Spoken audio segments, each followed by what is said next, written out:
Hi all, ಎಲ್ಲರೂ ಹೇಗಿದ್ದೀರಾ? ಎಲ್ಲರೂ ಚೆನ್ನಾಗಿದ್ದೀರಾ ಅಂತ ಅಂದ್ಕೊಳ್ತೀನಿ. ನಾನು ಕೂಡ ಅಷ್ಟೇ ತುಂಬಾ ಚೆನ್ನಾಗಿದ್ದೀನಿ. Welcome back to my channel.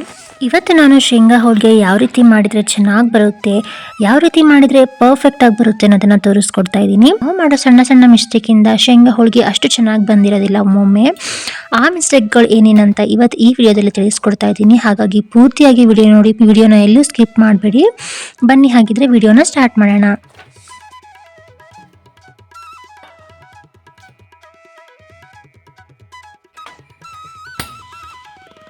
ಮೊದಲಿಗೆ ನಾನಿಲ್ಲಿ 2 ಕಪ್ ಆಗೋಷ್ಟು ಶೇಂಗಾನ ಹುರ್ಕೊಳ್ತಾ ಇದ್ದೀನಿ. ಶೇಂಗಾನ ನಾವು ಯಾವಾಗಲೂ ಲೋ ಫ್ಲೇಮಲ್ಲೇ ಇಟ್ಕೊಂಡು ಹುರಿಬೇಕು. ಅಂದಾಗ ಮಾತ್ರ ಶೇಂಗಾ ಚೆನ್ನಾಗಿ ಹುರಿದು ಟೇಸ್ಟ್ ಚೆನ್ನಾಗಿ ಬರುತ್ತೆ. ಇಲ್ಲ ಅಂತಂದರೆ ಹೈ ಫ್ಲೇಮಲ್ಲಿ ಇಟ್ಬಿಟ್ವಿ ಅಂತಂದರೆ ಸೀದೋಗುತ್ತಷ್ಟೇ, ಬಟ್ ಒಳಗಡೆ ಬೆಂದಿರಲ್ಲ. ಹಾಗಾಗಿ ಹೋಳಿಗೆನೂ ಸಹ ಚೆನ್ನಾಗಿ ಬರೋದಿಲ್ಲ. ಹಾಗಾಗಿ ಲೋ ಫ್ಲೇಮಲ್ಲಿ ಇಟ್ಕೊಂಡು ಚೆನ್ನಾಗಿ ಹುರ್ಕೊಳ್ಳಿ. ಅದಾದ ನಂತರ ನಾನಿಲ್ಲಿ 2 ಕಪ್ ಆಗೋಷ್ಟು ಬೆಲ್ಲನ ತೊಗೊಳ್ತಿದ್ದೀನಿ. ಶೇಂಗಾ ಎಷ್ಟು ತೊಗೊಂಡಿರ್ತೀನೋ ಅಷ್ಟೇ ಪ್ರಮಾಣದಲ್ಲಿ ಬೆಲ್ಲನೂ ತೊಗೊಂಡಿದ್ದೀನಿ. ಇವಾಗ ಇಲ್ಲಿ 1/4 ಕಪ್ ಆಗೋಷ್ಟು ನೀರನ್ನು ಹಾಕ್ಕೊಳ್ತಾ ಇದ್ದೀನಿ. ಅಂದರೆ 3 ಟೇಬಲ್ ಸ್ಪೂನ್ ಆಗೋಷ್ಟು ನೀರನ್ನು ಹಾಕ್ಕೊಂಡು ಚೆನ್ನಾಗಿ ಮಿಕ್ಸ್ ಮಾಡ್ಕೊಳ್ತಿದ್ದೀನಿ. ಅದೆಲ್ಲ ಕರಗಬೇಕು ಚೆನ್ನಾಗಿ, ಬಟ್ ಯಾವುದೇ ಕಾರಣಕ್ಕೂ ಪಾಕ ಬರಬಾರ್ದು. ಲೋ ಫ್ಲೇಮಲ್ಲೇ ಇಟ್ಕೊಂಡು ಚೆನ್ನಾಗಿ ಕೈ ಆಡಿಸಿ ಬೆಲ್ಲ ಚೆನ್ನಾಗಿ ಕರಗುತ್ತೆ. ಬೆಲ್ಲ ಕಲ್ಕಲ್ಲಿತ್ತು ಅಂದರೆ ಸ್ವಲ್ಪ ಪುಡಿ ಮಾಡಿಕೊಂಡು ಹಾಕಿ, ಆಗ ಬೇಗನೆ ಕರಗುತ್ತೆ ಬೆಲ್ಲ. ನೆನಪಲ್ಲಿ ಇಟ್ಕೊಳ್ಳಿ, ಪಾಕ ಮಾತ್ರ ಬರಬಾರ್ದು. ಪಾಕ ಬಂತು ಅಂತಂದರೆ ಹೋಳಿಗೆ ಚೆನ್ನಾಗಿ ಬರೋದೇ ಇಲ್ಲ. ಜಸ್ಟ್ ಬೆಲ್ಲ ಕರಗಿ ನೀರಾಗಬೇಕು ಅಷ್ಟೇ.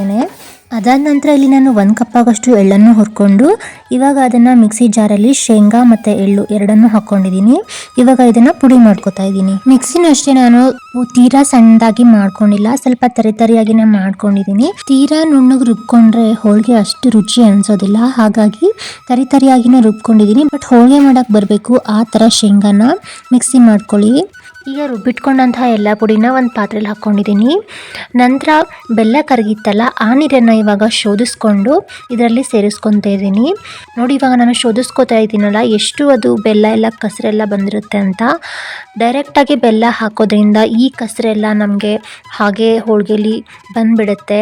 ಹಾಗಾಗಿ ನಾವು ಈ ಥರ ನೀರಲ್ಲಿ ಬೆಲ್ಲ ಕರಗಿಸಿ ಶೋಧಿಸ್ಕೊಂಡು ಹಾಕ್ಕೊಳ್ಳೋದ್ರಿಂದ ಯಾವುದೇ ರೀತಿಯಂತಹ ಕಸರಾಗಿರ್ಬೋದು, ಏನೋ ಆಗಿರ್ಬೋದು, ಅದೆಲ್ಲ ಶೋಧಿಸ್ಕೊಳ್ಬೋದು. ಹಾಗಾಗಿ ಈ ಥರ ಮಾಡ್ಕೊಳ್ಳೋದು ತುಂಬ ಬೆಟರ್ ಅನಿಸುತ್ತೆ. ಅದಾದ ನಂತರ ಒಂದು ಅರ್ಧ ಕಪ್ ಆಗೋಷ್ಟು ಎಳ್ಳನ್ನು, ಅಂದರೆ ಹುರಿದಿರೋ ಎಳ್ಳನ್ನು ಇದರಲ್ಲಿ ಸೇರಿಸ್ಕೊಳ್ತಾ ಇದ್ದೀನಿ. ನಾವು ಮೊದಲೇ ಮಿಕ್ಸಿ ಮಾಡುವಾಗನೇ ಹಾಕ್ಕೊಂಡಿದ್ದೀವಿ, ಬಟ್ ಇವಾಗಲೂ ಯಾಕೆ ಹಾಕ್ತಿದ್ದೀನಿ ಅಂತಂದರೆ ಇವಾಗ ಹಾಕೋದ್ರಿಂದ ಹೋಳಿಗೆ ತಿನ್ನುವಾಗ ಬಾಯಲ್ಲಿ ಒಂಥರ ರುಚಿ ಅನಿಸುತ್ತೆ. ಬೇಕಿದ್ರೆ ನೀವು ಒಂದ್ಸರಿ ಟ್ರೈ ಮಾಡಿ ನೋಡಿ, ಬಾಯಲ್ಲಿ ಅದು ಚೆನ್ನಾಗಿ ಬರುತ್ತೆ ತಿನ್ನುವಾಗ.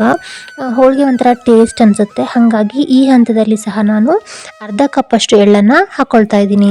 ಅದಾದ ನಂತರ ಎಲ್ಲನೂ ಚೆನ್ನಾಗಿ ಕಲಿಸ್ಬಿಟ್ಟು, ಏನಪ್ಪ ಇದು ಈ ಥರ ಆಯಿತು, ಹೋಳಿಗೆ ಯಾವ ಥರ ಮಾಡೋದು ಅಂತ ಯೋಚನೆ ಮಾಡ್ತಿದ್ದೀರಾ?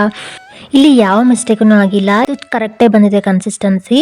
ಇದನ್ನು ನಾವು ಒಂದು 3 to 4 ಅವರ್ಸು ಮುಚ್ಚಿಡಬೇಕು. ಅಂತಂದರೆ ಅದು ಚೆನ್ನಾಗಿ ಹೀರ್ಕೊಳ್ಬೇಕು ನೀರನ್ನೆಲ್ಲ, ಶೇಂಗಾ ಪುಡಿ ಅದೆಲ್ಲ. ನೋಡಿ, ನಾನು ಇಲ್ಲಿ ಉಂಡೆ ಕಟ್ಕೊಳ್ತಾ ಇದ್ದೀನಿ. ನಾನಿದು 4 to 5 ಅವರ್ಸ್ ಬಿಟ್ಟು ಅದಾದ ನಂತರ ಮಾಡ್ತಿರೋದು. ಇವಾಗ ಚೆನ್ನಾಗಿ ಎಲ್ಲ ನೀರು ಇರ್ಕೊಂಡು ಉಂಡೆ ಸಹ ಕಟ್ಟೋಕ್ಕೆ ಬರ್ತಿದೆ.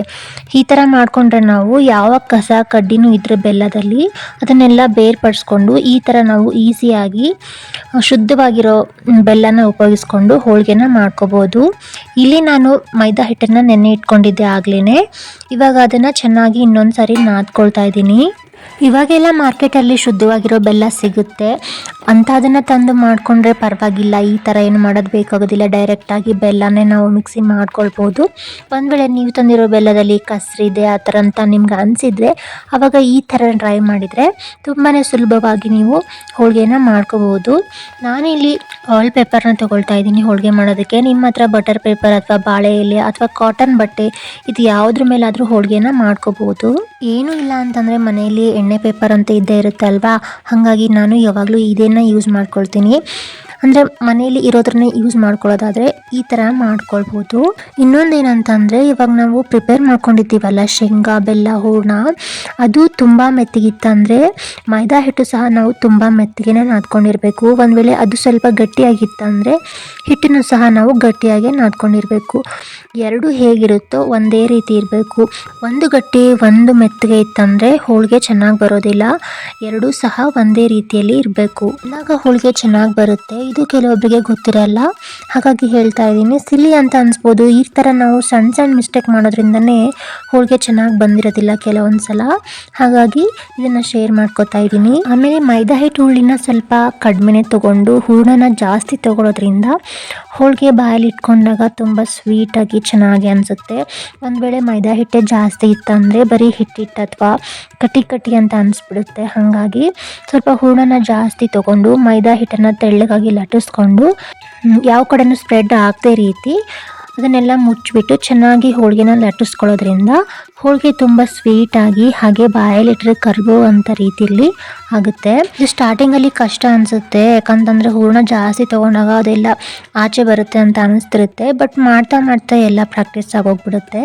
ಹಾಗಾಗಿ ಹೂರಣನ ಸ್ವಲ್ಪ ಜಾಸ್ತಿ ಇಟ್ಕೊಳ್ಳೋಕ್ಕೆ ಯಾವಾಗಲೂ ಟ್ರೈ ಮಾಡಿ, ಹೋಳಿಗೆ ಚೆನ್ನಾಗಿ ಬರುತ್ತೆ.